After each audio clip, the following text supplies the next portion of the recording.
माझ्याशी फोनवर का बोलत नाहीस म्हणत मैत्रिणीच्या नवऱ्याने एका महिलेला काठीने बेदम मारहाण केल्याची जखमी केल्याची घटना घडली आहे. सदर मारहाणीची घटना शुक्रवार दिनांक 3 जुलै रोजी सायंकाळी 7:30 वाजण्याच्या सुमारास या संजयनगर परिसरात घडली.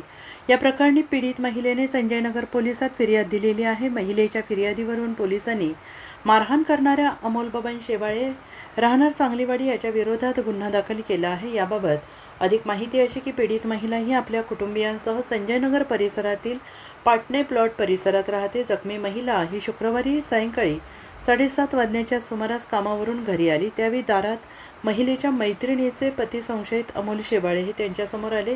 त्यांनी महिलेला माझ्याशी मोबाईलवर का बोलत नाहीस असं म्हणून शिवीगाळ करत काठीने पाठीत आणि डोक्यात मारून जखमी केले. त्यानंतर जिवे मारण्याची धमकी देऊन तिथून निघून गेले. घडलेल्या या प्रकारानंतर पीडित महिलेनं संजयनगर पोलिसात फिर्याद दिली. महिलेच्या फिर्यादीवरून पोलिसांनी मारहाण करणाऱ्या संशयित अमोल शेवाळे याच्या विरोधात गुन्हा दाखल केला आहे. Bureau report SBN Marathi Sangli.